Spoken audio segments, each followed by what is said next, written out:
Welcome back to Off-Frame Games, where we're back playing Mortician's Tale. And once I click this thing, I will no longer have to hear this incessant beeping.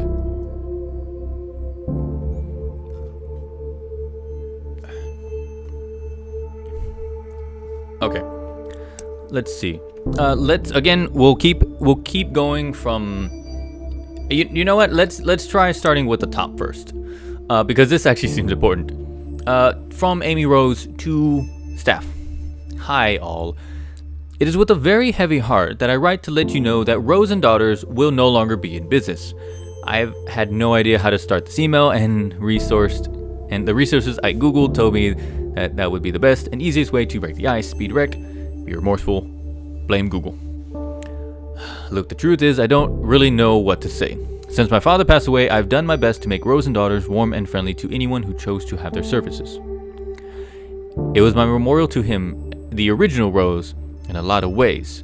And you've all become like family, including you, Charlie, your most recent addition. But it's getting harder and harder to make ends meet. Rent is going up in the neighborhood, and I'm finding less and less like I have the energy for this business.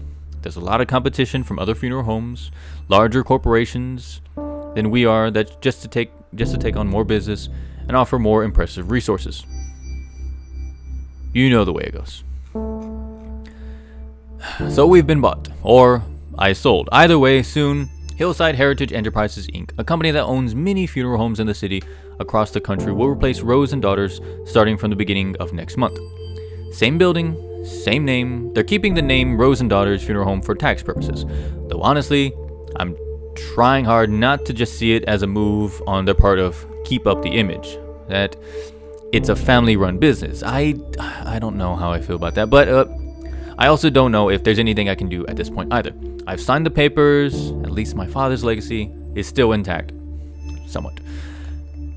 Look, they have a good reputation and have agreed to keep all of you on. That was one of my stipulations. I would sell as long as you weren't without a job. Sorry, I couldn't tell you in a more personal way. I would have loved to have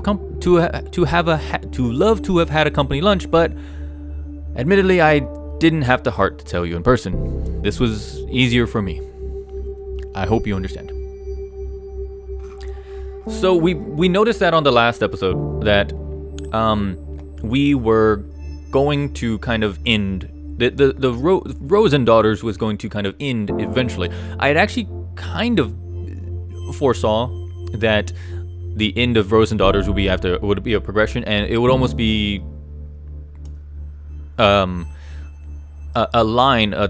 thematic line of us kind of showing that everything eventually has to end, and the end of the series and the end of the game would be the end of Rose and Daughters. But apparently they're going a different route, and I still think it's a very clever route. It's just not something that was initially in my head when I thought of it. But I'm not the game developer. These guys are, and they're doing an amazing job, so we'll just go with that. Let's see. From Market Hall. Yes, I'm so eternally grateful that you were able to accommodate our request for my sister's funeral. It was a beautiful service, and she would have been happy with it. It's such a weird thing to say, isn't it? Yeah. To Ryan Garcia. Hi, Amy. I know this email might be a bit odd, but you said if I was ever having troubles, I should reach out, and you would know somebody I could talk to about all of this. I just don't know what to do right now. I know my grandmother has lived a full, good life, and I was very happy, and she's not in any pain now, but I still feel empty. Amy, I've never felt this empty before. What am I supposed to do now? I thought I was stronger than this. Like, can you refer to someone I can talk to? I don't want to freak out my mom right now. She's dealing with enough with work and the will, and she's just trying to be the best mom she can. I just need somebody to tell me that it's gonna be okay. Thank you, and I'm sorry for being an inconvenience. First off, you're not. I don't know who you are. You're the kid. You're the kid in the corner from the last episode. It's not about strength, man. It's not about being strong. It's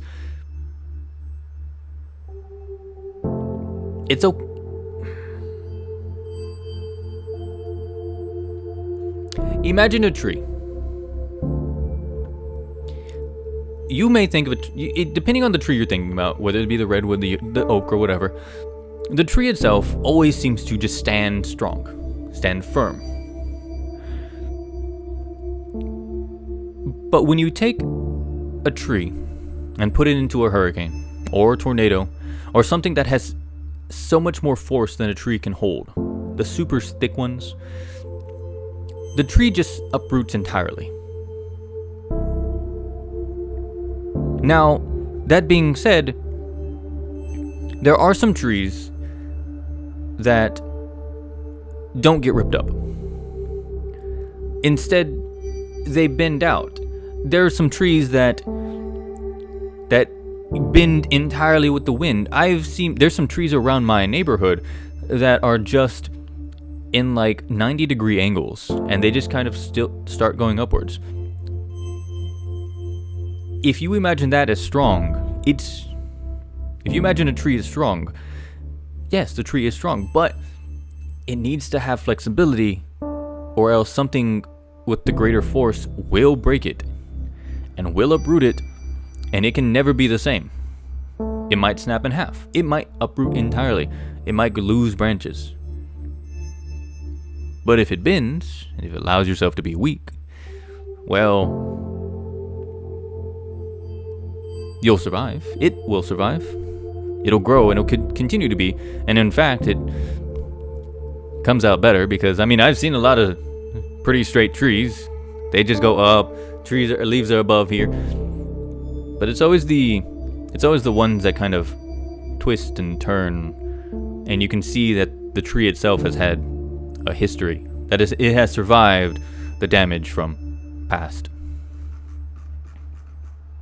So to Amy from Amy to Charlie, I thought I should forward this to you. In situations like this, we typically connect people like Ryan with a grief counselor or other professionals who can really help him. Sometimes we get emails like this when people don't know where else to turn. It's difficult, and family isn't always the most reliable for some people. Usually I would be happy to connect to him, but I'm feeling a little tired today. Just not my usual self, and it would be good for you to start building these kinds of relationships of your own. You're a treasure, Charlie. Thank you. I don't know what to do. Yeah, so we'll end up going to that, and then we'll go on to this. Jin. From Jin to Charlie. Charlie, I've been playing a new game when things are slow at work. It's called Tales from the Crypt Sweeper. Get it? Get it? Yeah. It's like Minesweeper, but way harder. Like, seriously, it's really, really difficult. And I thought my Minesweeper game was on point after working that overnight front desk job at the hotel for 3 years. But I must have gotten rusty just somewhere along the line. Anyways, instead of mines, you want to avoid graves so you don't disturb the adorable little ghost. The main character also kind of looks like you. Very hot, very pale, very goth. Want to start a healthy competition? High score gets to pick the restaurant we go to. Just the next. There we go. Okay. So this one is about keep on protecting Earth with green barrels. This actually might have been what I was talking about on the last episode. Okay. You lived your life mindful of the environment, doing your part to reduce pollution and generally help out where you can. So why not continue doing so even after death? At least that's the thinking for a lot of people who are turning to a green or natural burials. Natural cemeteries are becoming more popular and focused on a few rules. Mainly, it's that bodies aren't allowed to be embalmed with chemicals that can damage the environment, and bodies must be buried in a biodegradable shroud or casket. Not only is this better for the environment, it's also much cheaper. I know. At Union Cemetery on Ontario, Canada, a natural burial is just over about $1,000. So better for the people, the environment, just maybe not so good for big business. Let's not forget people, but it's still a business. But really, why go green? Green burials help preserve natural resources, work to reduce carbon emissions, protect the health of those preparing bodies, and preserve natural habitats. Embalming fluids tend to contain formaldehyde, and funeral directors report a higher incident of leukemia. Going green and not using toxic chemicals for embalming help us protect the funeral directors, while at the same time lessening the impact we have on the environment after we're gone. We here at Funerals Monthly think green burials are pretty cool. What do you think? Reply and let us know. Actually, this does lead me to the thing. Do actually leave me a comment down below to what you guys think. You may not have heard about it, or you may have. And if this game is gonna do anything for you, and if you're watching this, I suggest allowing yourself to think about the end. Don't dwell on it, but it will happen. And if green burial sounds interesting, or dumb, or stupid, or whatever, let me know what you guys think down below. So now we're on to our quest for today, I guess. From Marina Reyes to Amy. Hi, you asked if there was any special instructions we wanted to pass along. Just please cremate my father. He has a pacemaker too. The doctor told me that this would need to be removed. Yes, hi Charlie, please note below about the pacemaker. They can be tricky. Best whatever, got it. Do not burn the pacemaker. Got it.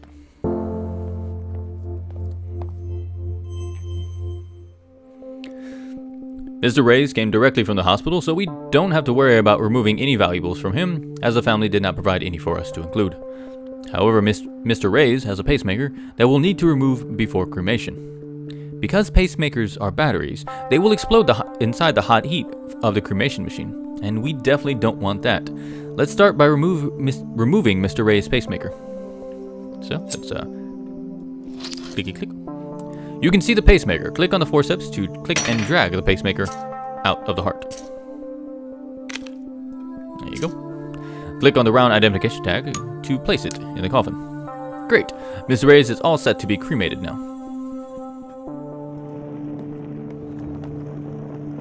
I do keep forgetting that pacemakers actually have a battery inside them. And batteries and fire are never a good idea. Never, never, never.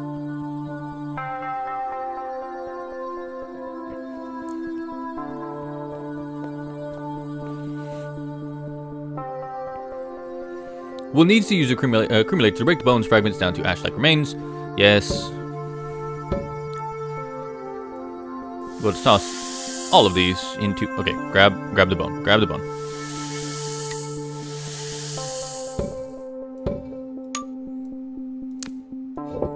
Place the top. Well done, Amy. Well done. Amy will take that urn to the funeral parlor and present it alongside some flowers. It's time to attend the funeral. Follow the arrow to head towards the funeral parlor. I didn't notice the little skull loading symbol. That is actually kind of clever. Tad bit morbid, but yeah. Pay my respects. I will go in order the same way I have, starting from the top left, and then just going around.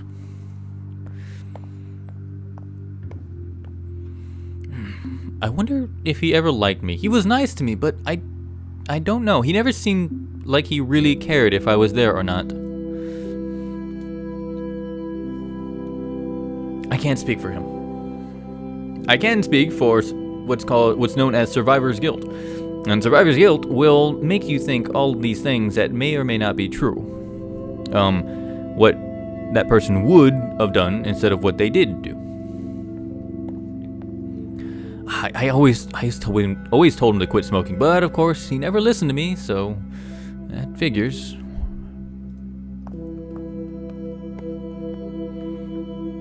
What do you want to do after this? It's pretty nice out. Let's change and go and find a patio somewhere. Sounds good. I could really use a beer. Hey, did I ever tell you the time we tailgated and stuff and things and yeah? Did you ever end up clearing the air with your father? No, we talked a few times, but no, not really. He sounded like a difficult man. He was stubborn. He was definitely stubborn. Yeah, and unfortunately, due to his stubbornness, he has left a wife, I assume his wife, with feelings of inadequacy, like that he never liked her. A son who blamed himself that if he can only have said or forced him to quit, maybe he might live with us longer.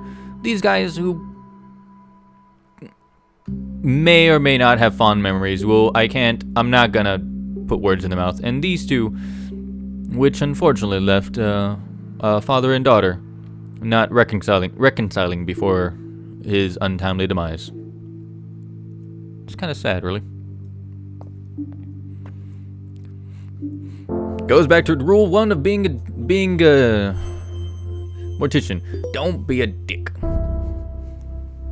Well, that'll end it for today's episode.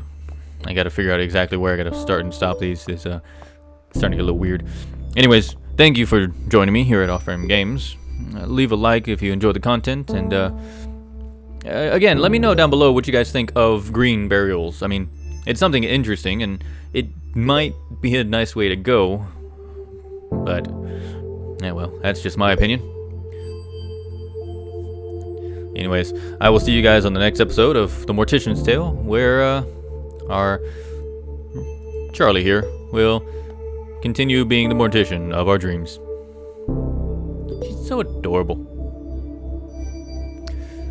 Later, guys.